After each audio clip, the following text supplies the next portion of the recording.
Mga kaibigan, may mahal ka ba sa buhay na dinalaw sa sementeryo? Siya ba ay ang iyong asawa, anak, magulang o kaibigan?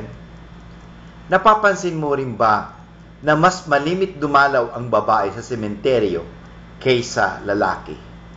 Bakit kaya? Dahil ba sa karaniwang unang namamatay ang lalaki kaysa babae?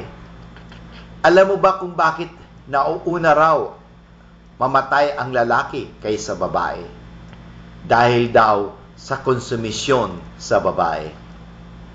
Marahil madalas dumalaw ang babae sa puntod ng mahal sa buhay, ay mas malalim na may pakikipag-ugnayan ang babae kaysa lalaki.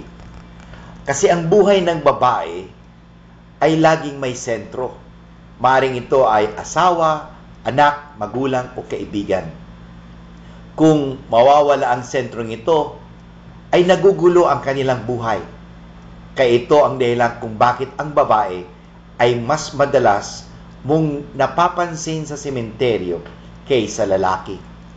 Lagi nilang hinahanap at pilit na ibinabalik ang sentrong ito sa pamamagitan ng pagdalaw sa libingan ng sentro ng kanilang buhay. Tingnan mo sa buhay ng mag-asawa. Kung maunang mamatay ang lalaki, ang babae ay dalaw ng dalaw sa puntod ng asawa.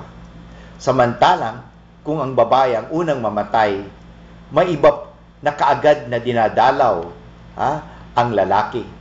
Hindi pa nga namamatay, dumadalaw na sa ibang babae kung minsan. Kapag ang lalaki ang unang namatay sa mag-asawa, halos maluka-luka ang babae. Samantalang ang lalaki, hindi pa namamatay ang asawa, may kinalulukuhan na. Kaya naman, madalang dumalaw sa sementeryo ang mga lalaki